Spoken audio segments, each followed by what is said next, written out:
দুনিয়ায় সেকেন্ড থেকে শুরু হয় সময়। আমি জিবরাইল নবীর কাছে যাইতে কোনো সেকেন্ড লাগাই নাই। আমি ৭,৫০০ বছরের রাস্তায় বসেছিলাম। আবার আল্লাহ যখন ডিক্লার দিয়ে বললেন, জিবরাইল বেঈমান আমার নবীর থাপ্পড় মারবে, নবী জমিনে পড়ার আগে বুকের মধ্যে নিয়ে নিবি। এ কলিজার ভাইরা রে আমার, আমরা শুধু নবীর উম্মত দাবি করি। হাসান যখন বারবার বলতেছে, না না মায়ের মুখে শুনছি, রাত ১২টার সময় তুমি যখন জিবরাইলের মুখের মধ্যে বসিয়া ছোট্ট বাচ্চার মতো কাতরাইতেছিল আর বলতেছিলাম, আলী তোমার কি মায়া নাই গো মালিক।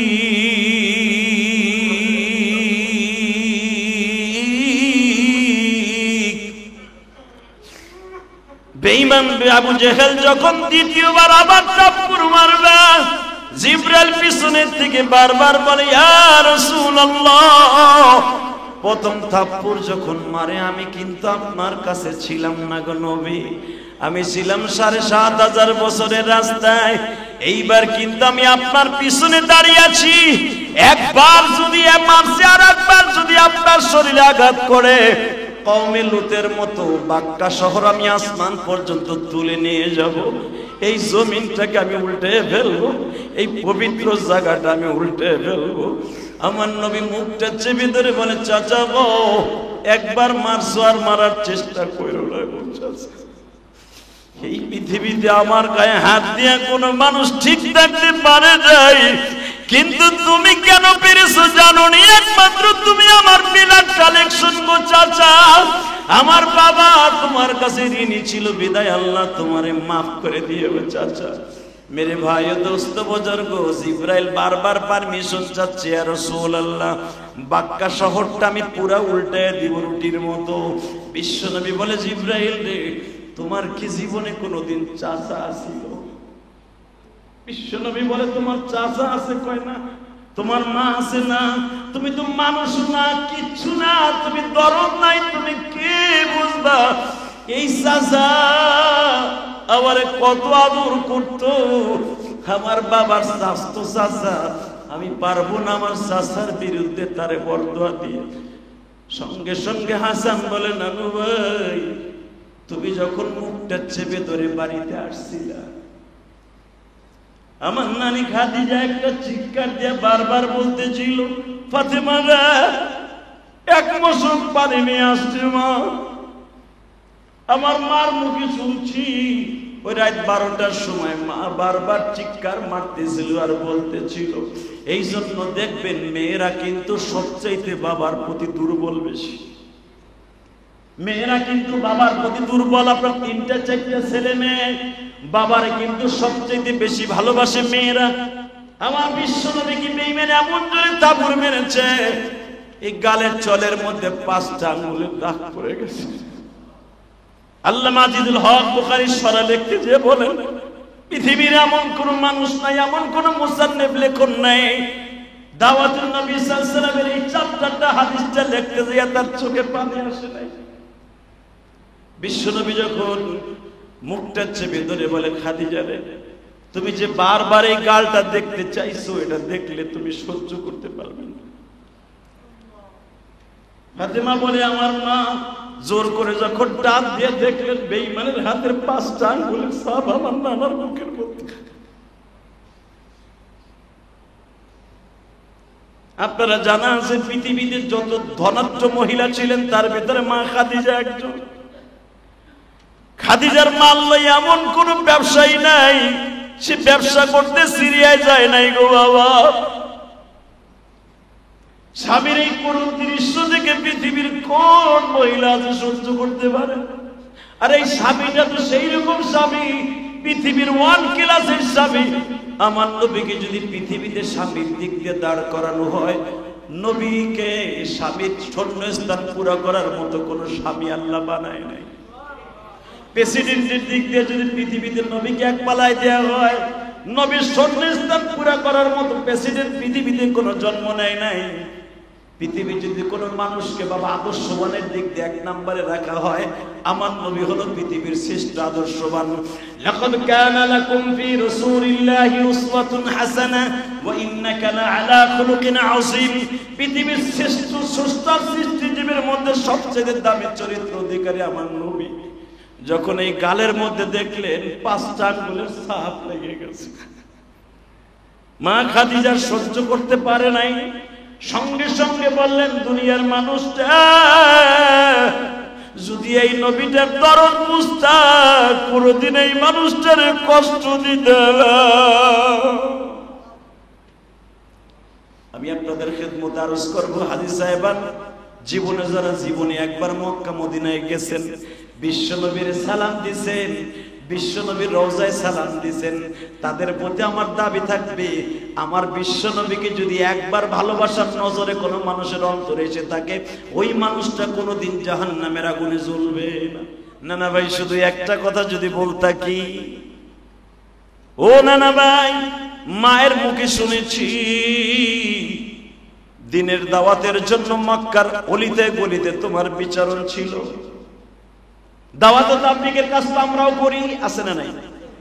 দাওয়াতের কাজ আমাদের দেশে মসজিদে মসজিদ আছে না? কিন্তু ভালো করে বুঝে নেই দাওয়াত আর ওই দাওয়াতের মধ্যে কত ডিফারেন্স গো বাবা। এখন যদি বলেন দাওয়াতের কাজ যেটা মসজিদে হয় এটা কি নাজায়েজ? কোনোদিনও নয়। এটাও একটা দাওয়াত, এটা দাওয়াত ও তাবলীগের কাজ, এটাও দামি কাজ, উঁচা কাজ। বিশ্বনবী বললেন, কি শুনেছো মায়ের কাছ থেকে? নানা ভাই, বেঈমান আবু জেহেল রে তুমি দাওয়াত দিয়েছিলা, বেঈমান তোমাকে স্টেট বলে দিয়েছিল। তুমি যখন বলছো কুলু লা ইলাহা ইল্লাল্লাহ তুফলিহুন, ইয়া উম্মি কুলু লা ইলাহা ইল্লাল্লাহ তুফলিহুন, ও চাচা বলেন লা ইলাহা ইল্লাল্লাহ তুফলিহুন, আল্লাহ মাফ করে দিবেন। মুহাম্মদ বলা লাগবে না, আপনি বলেন শুধু লা ইলাহা মুহাম্মাদুর, আপনার বলতে হবে মুহাম্মদ রাসূলুল্লাহ। আপনার যদি সামাজিক বৈষম্য হয়, আপনার যদি প্যাস্টিজে বাজে যে মুহাম্মদ বাতিজা, ওর নাম নিব কি জন্য? জান জান, আমি বৈষম্যতার কারণে আমার মুহাম্মদ বলতে হবে না, আপনি শুধু একবার বলেন লা ইলাহা লা ইলাহা তুফলিহুন, মাফ করে দিব। এমনকি গলায় গামছা দিয়া আপনাকে লয়ে জান্নাতে যাবেন।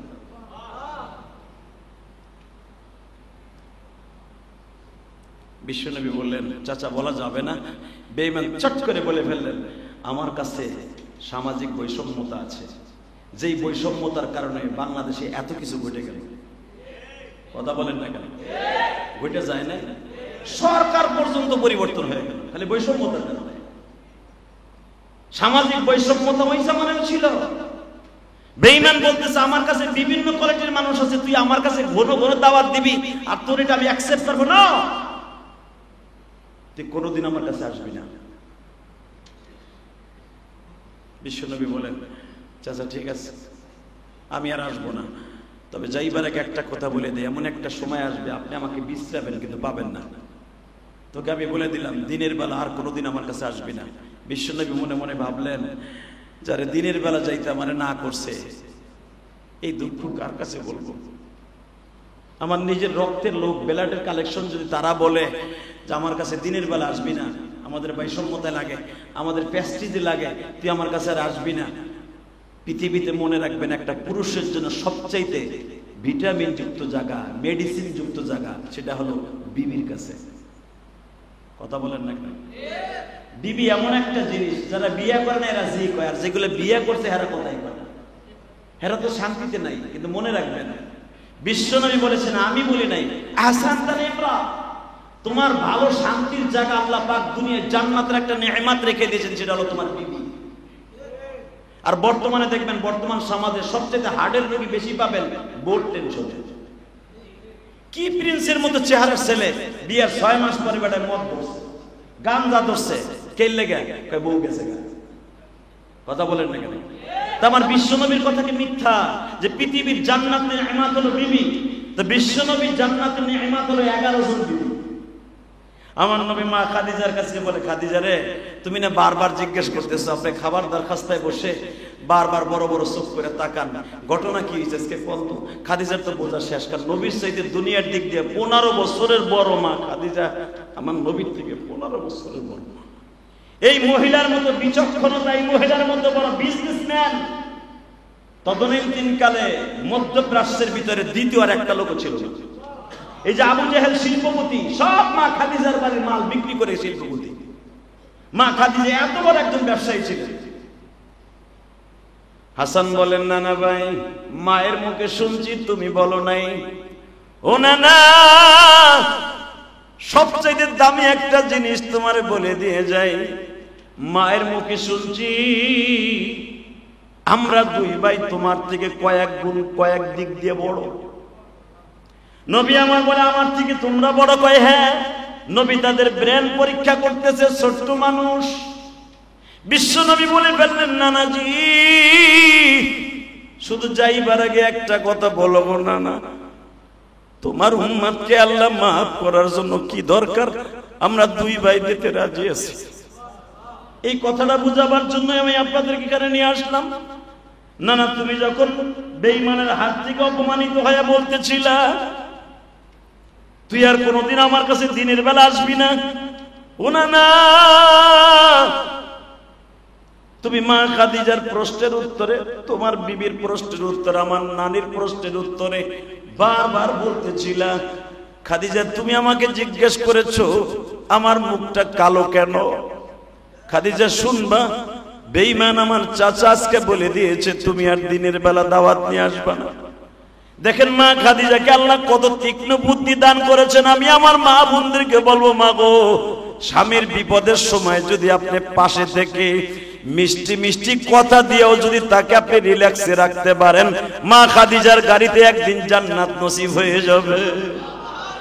মা খাদিজা বলে ফেললেন, রাহমাতুল লিল আলামিন, আপনি কি ভুলে গেছেন? ওয়া মা আরসালনাকা ইল্লা রাহমাতাল লিল আলামিন।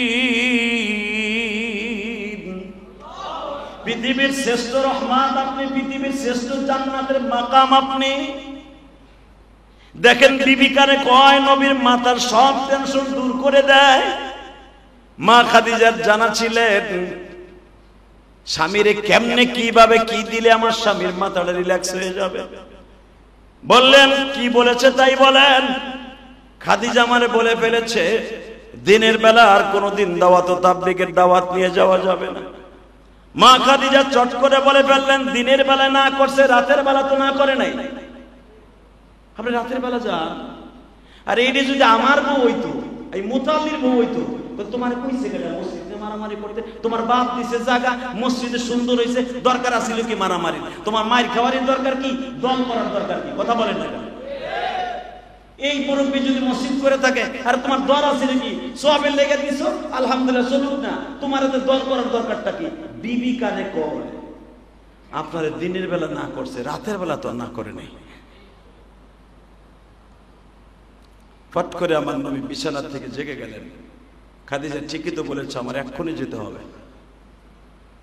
আপনাদের জানা আছে বুখারীতে আসছে, বিশ্বনবী একটা কালো জেদারে চাদর, কালো একটা চাদর গায়ে দিয়ে বিশ্বনবী রওনা দিলেন। শীতের মৌসুম ছিল।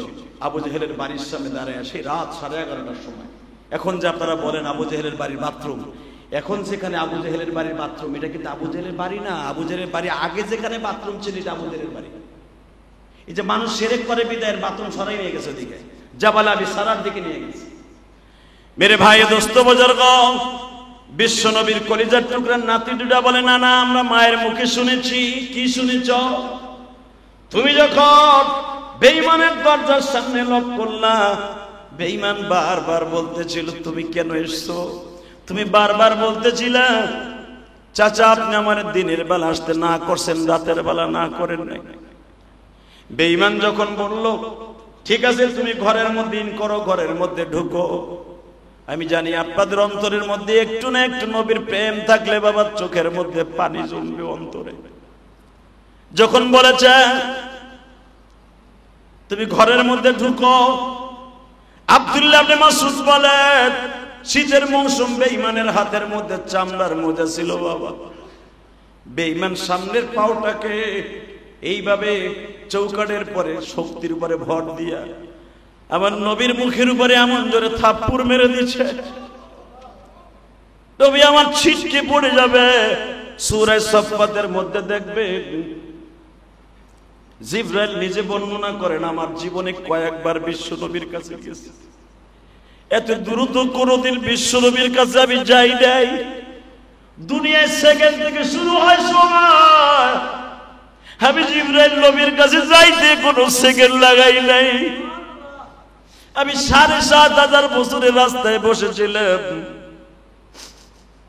আবার আল্লাহ যখন ডিক্লার দিয়ে বললেন, জিবরাইল বেঈমান আমার নবীর থাপ্পড় মারবে, নবী জমিনে পড়ার আগে বুকের মধ্যে নিয়ে নিবি।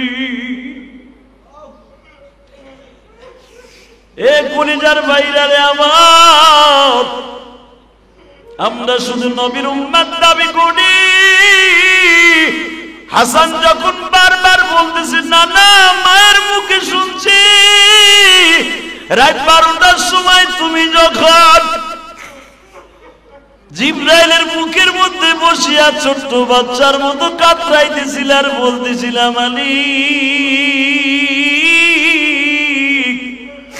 তোমার কি মায়া নাই গো মালিক।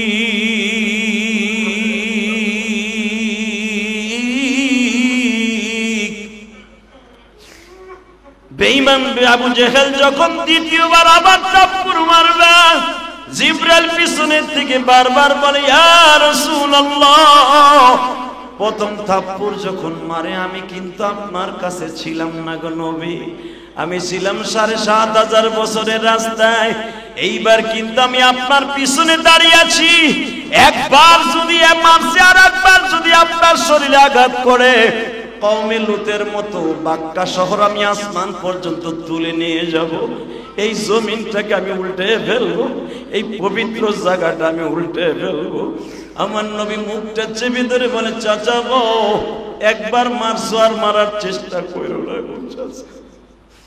এই পৃথিবীতে আমার গায়ে হাত দিয়ে কোনো মানুষ ঠিক থাকতে পারে নাই, কিন্তু তুমি কেন পেরেছো জানো নি? একমাত্র তুমি আমার ব্লাড কালেকশন গো চাচা। আমার বাবা তোমার কাছে ঋণী ছিল, বিদায় আল্লাহ তোমারে মাফ করে দিও চাচা। মেরে ভাই ও দোস্ত বুজুর্গ, জিবরাইল বারবার পারমিশন চাচ্ছে, ইয়া রাসূলুল্লাহ বাক্কা শহরটা আমি পুরা উল্টায় দিব রুটির মতো। বিশ্বনবী বলে, জিবরাইল রে তোমার কি জীবনে কোনোদিন চাচা ছিল?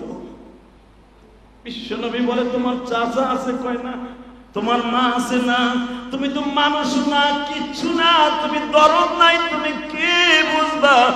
এই চাচা আমারে কত আদর করতো, আমার বাবার স্বাস্থ্য চাচা, আমি পারবো না আমার চাচার বিরুদ্ধে তারে বরদোয়া দিয়ে। সঙ্গে সঙ্গে হাসান বলে, নানু ভাই তুমি যখন মুখটা চেপে ধরে বাড়িতে আসছিলা, আমার নানি খাদিজা একটা চিৎকার দিয়ে বারবার বলতেছিল, ফাতেমা রে এক মশক পানি নিয়ে আসছে মা। আমার মার মুখে শুনছি ওই রাত 12টার সময় মা বারবার চিৎকার মারতেছিল আর বলতেছিল। এই জন্য দেখবেন মেয়েরা কিন্তু সবচাইতে বাবার প্রতি দুর্বল বেশি। মেয়েরা কিন্তু বাবার প্রতি দুর্বল। আপনার 3-4 ছেলে মেয়ে, বাবারে কিন্তু সবচেয়ে বেশি ভালোবাসে মেয়েরা। কথা বল না কেন? হালাকি আমাদের সমাজে মেয়েদেরকে বেশি ঠকাই দিয়ে যায়, সম্পদ ছেলেদেরকে দিয়ে যায়, মেয়েদের কিচ্ছু দেয় না। এরকম আল্লাহর ওলি আছে না নাই? আপনি অপেক্ষা করেন, আপনি অপেক্ষা করেন, মেয়েদেরকে ঠকাই দিয়ে যাবেন, কবরের থেকে পিডাই আপনার উড়াই দিবে। এই মুসলমান ভালো করে বুঝেন, আপনি হাজি হন আর গাজী হন, মওলানা হন, ওলি হন, পৃথিবীর শ্রেষ্ঠ আব্দুল কাদের জিলানী হন, মেয়েদেরকে ঠকাই যাবেন, সন্তানকে ঠকাই যাবেন, কসম আল্লাহ আপনার কোনো ইবাদত আসমানে যাবে না। কেন? এটা বান্দার হক। ফাতেমা বলতেছে বারবার, আমার মা বলতেছে, ফাতেমা দেখিয়ে যা তোর বাবারে কি করছে গো বাবা। ভালো করে বুঝবেন, 1 মিনিটে আমার বিশ্বনবী কি বেঈমান এমন জোরে থাপ্পড় মেরেছে, এই গালের চলের মধ্যে 5টা আঙ্গুলের দাগ পড়ে গেছে। আল্লামা আজিজুল হক বুখারী শরহ লিখতে যে বলেন, পৃথিবীর এমন কোন মানুষ নাই, এমন কোন মুসান্নিফ লেখক নাই দাওয়াতুন নবী সাল্লাল্লাহু আলাইহি ওয়াসাল্লামের এই চ্যাপ্টারটা হাদিসটা লিখতে গিয়ে তার চোখে পানি আসে নাই। বিশ্বনবী যখন মুখটা চেপে ধরে বলে, খাদিজা রে, তুমি যে বারবার এই গালটা দেখতে চাইছো, এটা দেখলে তুমি সহ্য করতে পারবে না। ফাতেমা বলে, আমার মা জোর করে যখন টান দিয়ে দেখলেন বেঈমানের হাতের 5টা আঙ্গুলের ছাপ আমার নানার মুখের মধ্যে। আপনারা জানা আছে পৃথিবীতে যত ধনাঢ্য মহিলা ছিলেন তার ভিতরে মা খাদিজা একজন। খাদিজার মাল লই এমন কোন ব্যবসায়ী নাই সে ব্যবসা করতে সিরিয়ায় যায় নাই গো বাবা। স্বামীর এই করুণ দৃশ্য থেকে পৃথিবীর কোন মহিলা যে সহ্য করতে পারে? আর এই স্বামীটা তো সেই রকম স্বামী, পৃথিবীর 1 ক্লাসের স্বামী। আমার নবীকে যদি পৃথিবীতে স্বামীর দিক দিয়ে দাঁড় করানো হয়, নবীকে স্বামীর শূন্যস্থান পুরো করার মতো কোন স্বামী আল্লাহ বানায় নাই। প্রেসিডেন্টের দিক দিয়ে যদি পৃথিবীতে নবীকে এক পালায় দেওয়া হয়, নবীর শূন্যস্থান পুরো করার মতো প্রেসিডেন্ট পৃথিবীতে কোনো জন্ম নেয় নাই। পৃথিবী যদি কোনো মানুষকে বাবা আদর্শবানের দিক দিয়ে 1 নম্বরে রাখা হয়, আমার নবী হলো পৃথিবীর শ্রেষ্ঠ আদর্শবান। লাকাদ কানা লাকুম ফি রাসূলিল্লাহি উসওয়াতুন হাসানাহ ওয়া ইন্নাকা লাআলা খুলুকিন আযীম।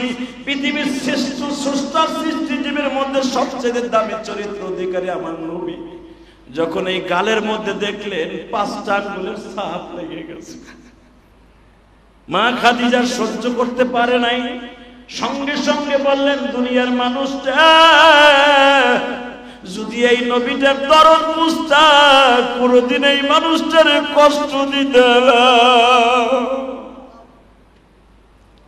আমি আপনাদের খেদমতে আরজ করব, হাজী সাহেবান জীবনে যারা জীবনে একবার মক্কা মদিনায় গেছেন, বিশ্বনবীর সালাম দিয়েছেন, বিশ্বনবীর রওজায় সালাম দিয়েছেন, তাদের প্রতি আমার দাবি থাকবে, আমার বিশ্বনবীকে যদি একবার ভালোবাসার নজরে কোনো মানুষের অন্তরে এসে থাকে, ওই মানুষটা কোনোদিন জাহান্নামের আগুনে জ্বলবে না।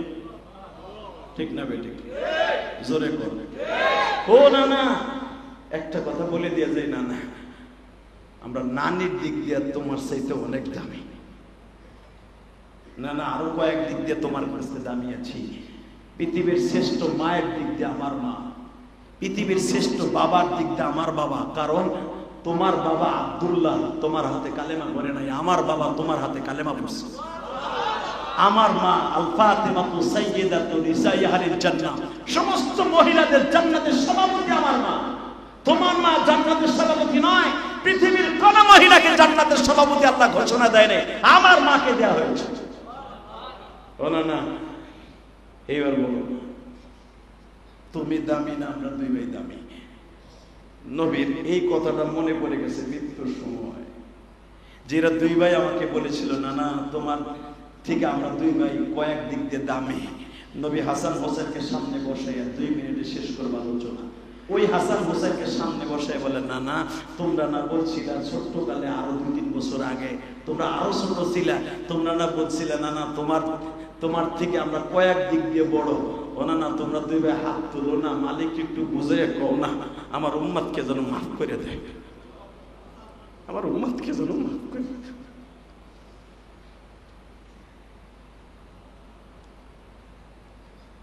শুধু আপনাদের খেদমত আরজ করবো, জীবনে আর দেখা হবে কিনা জানি না। এই মসজিদে 2 জুমা পড়াইলাম, গত রাত্রে প্রোগ্রাম করে আসছে, শরীরটা এত দুর্বল, রাত্রে 1 মিনিটও ঘুমাইনি আজকে, শরীরটা কলার পাতার মতো নাচতেছে। বক্তাদের জীবনটা অনেক কষ্টের, বিশ্বাস করেন। শুধু আপনাদের খেদমত আরজ করতে চাই, এই পৃথিবী থাকার জায়গা না, থাকতে পারবেন না, থাকার সিস্টেম নাই। কথা ঠিক না বেঠিক? যদি পারতো, আমার জনম দুঃখিনী মা আমাকে মাদ্রাসায় ভর্তি করাই দিয়া, আমার মা আমার 12 বছর বয়সে মারা গেছে। এই যে বাগান যিনি জায়গা দিয়ে গেছেন, যারা এত সুন্দর করে করছেন, আমি ইসলাম জানি কত সুন্দর টাইলস করা মসজিদে কথা বলতেছি বুক ফুলাইয়া, কিন্তু এইটা করতে যারা করছেন, যারা জায়গাটা দিচ্ছেন, কোটি কোটি টাকার জায়গা, মনে রাখতে হবে এই জায়গা তারা দেন নাই, জান্নাতে জায়গা কিনছে। কথা বলেন না কেন? এই জায়গা কি আমার? আপনি যে বাড়ি করছেন, ওই বাড়ি আপনার? এই আপনি যে বড় বাহাদুরি দেখেন, আমার বাড়ি আমার গাড়ি, আপনার ঘোড়ার ডিম, আপনার কিচ্ছু না, আপনার দুইটা জিনিস, কথা বলেন না কেন?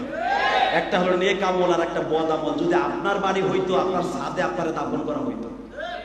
আপনারা দাফন করে যে বুদ্ধিজীবী কবরস্থানে, ওটা পরের জায়গা, ওটা আপনার বাপের জায়গা না। আপনারা যেখানে কবর দেয় ওই জায়গাটা আপনার না, ওই জায়গাটা পরের জায়গা। আর আপনার যে জায়গায় জায়গা আপনার কবর হয় না। অতএব বাহাদুরি করে কোনো লাভ নাই। আমার জন্ম দুঃখিনী মা, আমি ইলিয়াস রহমান জানি পৃথিবীতে সবচেয়ে আমি মায়ের কাছে বেশি দুর্বল, আল্লাহ আল্লাহ রাসূলের পরে। এই জন্য আমি আল্লাহর রাস্তায় মায়ের জন্য বহুত কিছু আল্লাহ মানে করাইছি। আমি আমার যুবক ভাইদেরকে বলবো, আমি তোদের দুইটা পাও ধরে বলে দিয়ে যাই, রবিউল আউয়াল মাস সামনে, আজ জীবনে মনিরুদ্দিন মসজিদের 80 বারে 80, কিন্তু একটা কথা বলে দিয়ে যাই, জীবনে যদি বড় হইতে চাও, মা বাবার দোয়া নিয়ে বড় হইও, মুরব্বীদের দোয়া নিয়ে বড় হইও। আজকাল সমাজের যুবকরা মুরব্বীদের সামনে বিড়ি খায়, গাঁজা খায়, মুরব্বীদের সালাম তো দূরের কথা, মুরব্বীদেরকে কেতায়ও না।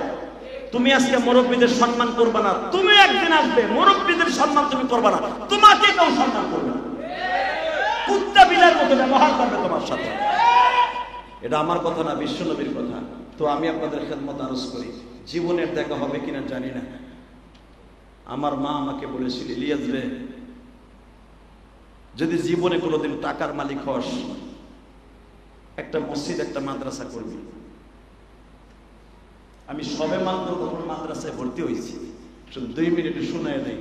আমার জনম দুঃখিনী মায়ের সেই নসিহত পালন করতে যাইয়া আমি ইলিয়াস রহমান জানি চেষ্টা করেছি। সর্বপ্রথম কাবাগড় ধরে আমি 2004 সালে যখন জীবনের প্রথম হজে যাই, সর্বপ্রথম কাবাগড় ধরে আমার মায়ের জন্য চিৎকার মেরে বলছিলাম, মা রে, তোর ইলিয়াস আজকে হজে আসছে, কিন্তু মা গো তুই তো পয়সা নাই। 2011 সালে যখন আমার আব্বারের সাথে নিয়ে গেলাম, আলহামদুলিল্লাহ বলেন। মনে রাখবি যুবক, এই কলিজার টুকরার যুবক, যেই সন্তান তার বাবা মায়ের সাথে নিয়ে কাবাগরের সামনে যায়, এই যুবক জান্নাতি জান্নাতি জান্নাতি।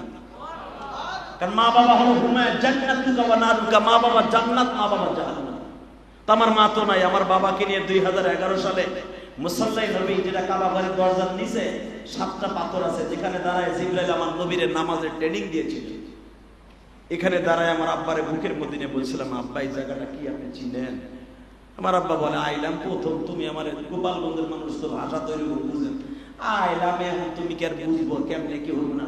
আমি বললাম, আব্বা এই জায়গাটা এমন একটা জায়গা, যেই জায়গাটায় জিবরাইল নিজে দাঁড়ায় আমার নবীর নামাজ শিক্ষা দিয়েছিল, যেই জায়গায় দাঁড়ায় জিবরাইল আমার নবীর বুকের মধ্যে নিয়ে, নবী যখন মা মা করে কেঁদেছে, মক্কার মানুষগুলা বাপের কোলে উঠে, মায়ের কোলে উঠে, আমার মা বাবা নাই কেন, ওইখানে জিবরাইল মানুষের ভেড় ধরে নবীরে কাঁদে নিছে। এটাকে বলা হয় মুসাল্লাই নবী। তখন আমার আব্বা একটা কাজ করেছিল, যুবক আমি তোমাদেরকে আজকে একটা নসিহত করে যাই, তোদের পাও ধরে ধরছি, একটা ওসিয়ত করে যাই। তখন আমার বিশ্ব নবী যা করেছিল আমার আব্বা তাই করেছে। আমার আব্বা ওখানে দাঁড়ায়া আমার বুকের মধ্যে একটা চিৎকার মেরে কয়, আল্লাহ আমার ইলিয়াসকে পৃথিবীর যে জায়গায় নিবা, ওরে সম্মানের সাথে রাখবা, ওরে কোনোদিন অভাব দিবা না, কোনোদিন যেন অভাব না। আমি আপনাদের বলে গেলাম, আমার কলিজার টুকরার যুবক ভাইরা, আপনিও জীবনে কোনোদিন অভাবে পড়বেন না। আরে টাকার অভাব হলেই সেটা অভাব নয়। অভাব কয়েক প্রকার আছে, বিবির অভাব, সন্তানের অভাব, টাকার অভাব, সামাজিক বৈষম্যের অভাব আছে না নাই? এই আপনার টাকা আছে, পয়সা আছে, রাস্তা দিয়ে হাঁটলে আপনার কুত্তা বিলাই মনে করে মানুষ, এরকম লোক আছে না সমাজে? রাস্তা দিয়ে হাঁটলে একটা কুকুর বিড়াল শ্রীগণের মতো মনে করে, এটা মানুষ নাকি? নো, যার অ্যাকাউন্টে মা বাবার দোয়া আছে, এই মানুষটা কোনোদিনও কারো কাছে কোনোদিন অপমানিত হবে না। ও মৃত্যুর আগ পর্যন্ত বীরের মতো থাকবে, এবং সে মৃত্যুর সময় সবচেয়ে একটা দামি জিনিস হবে, সে কালেমার সাথে বিদায় নিয়ে যাবে। আলোচনা এই পর্যন্তই রইল। আপনারা ভালো থাকবেন, সুস্থ থাকবেন। যাইবার আগে একটা কথা বলে যাব, হয়তো এই সপ্তাহের ভিতরে আল্লাহ নিলেই মক্কা মদিনায় চলে যাব। গত জুমায় যখন আমি বলেছিলাম যে আপনাদের কথা আমি মক্কা মদিনায় যে বলবো, এই মসজিদে আর জুমা পড়াবো কি পড়াবো না, পড়ানোর নিয়ত কিন্তু এই জুমায় আমার ছিল না। মোতালি সাহেব এবং আমার মোশাররফ ভাই অনেক রিকোয়েস্ট করে আনা হয়েছে, কারণ আমাদের মতো মানুষের একটা জুমা অনেক মসজিদই চায়, অনেক মসজিদে চায়। আল্লাহ শুকর, দ্বিতীয় জুমা আসলাম, যাদের চোখের পানি আজকে পড়েছে, কসম আল্লাহ কিয়ামতের মাঠে আপনি আমারে চিনান লাগবে না, আল্লাহ আপনারে চিনাই দিবে। আমরা এক গাড়িতে জান্নাতে যাবো ইনশাআল্লাহ তাআলা। কারণ ইয়া আইয়ুহাল্লাযীনা আমানু কুনু মা'আস সাদিকিন, এটা আমি বলি নাই, কোরআনে আল্লাহ নিজে বলেছেন। আল্লাহ রাব্বুল আলামিন আমাদের সবাইকে ঈমানের হালাতে থাকার তৌফিক দান করুন। গত জুমায় যারা ওয়াদা করেছিলেন 1000 করে টাকা দিবেন, দিছেন এই জুমায়? মারহাবা বলেন। এই যে হাদিস সাহেব কইছে দিছি, কত বুক ফুলে বললেন দিছি। আরো যারা আছেন মনে রাখবেন, জীবনে দুইটা জিনিস কোনোদিন নষ্ট হবে না।